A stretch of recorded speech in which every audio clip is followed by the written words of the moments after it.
Matapos ang mahigit 2 taong pagkukumpuni at pagsasaayos, bukas na ulit ngayon ang Manila Cathedral.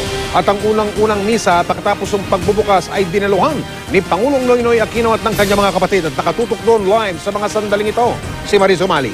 Maris. Mike, mas matatag at mas magandang estruktura para sa mas matatag din at mas masidhing pananampalataya. Ito ang sinisimbolo at ipinagdiriwang ngayong gabi sa muling pagbubukas ng Manila Cathedral matapos ang 2 taong reconstruction nito.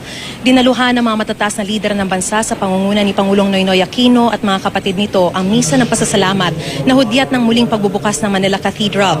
Con-celebrated ang misa sa pangunguna ng Arsobispo ng Maynila na si Luis Antonio Cardinal Tagle kasama ang ilang mga obispo at pari ng Archdiocese. Binasbasan ng kardinal ang tubig na nagpapaalala sa lahat ng sakramento ng binyag.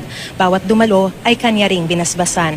Inilawan din ang kandila sa altar at maging ang mga dedication candle sa palibot ng simbahan na simbolo ng ating pananampalataya. Binalot din ng puting tela ang altar. Mahigit 2 taong isinara sa publiko ang cathedral para sa structural retrofitting nito.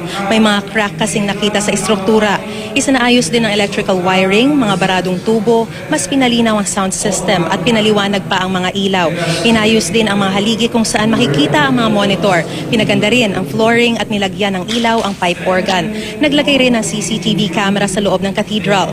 Ayon kay Cardinal Tagle, ngayon ay araw ng pagsasaya at pasasalamat sa Panginoon. Ninais daw talaga niyang matapos ang pagsasaayos sa simbahan bagong Semana Santa. Nasa 70 million pesos na raw ang nagagastos para sa structural retrofitting nito. Bago nito, in-unveil din ang marker ng cathedral. Sinundan ito ng pagpapalabas ng maikling audiovisual presentation para ipakita sa mga parishioner ang isinagawang reconstruction sa simbahan sa loob ng 2 taon. Mike, nagpapatuloy ang misa hanggang sa mga oras na ito at sa kanyang homily, sinabi ni Cardinal Tagle, nagpapasalamat siya sa generosity at expertise ng lahat ng tumulong sa muling pagsasaayos ng cathedral.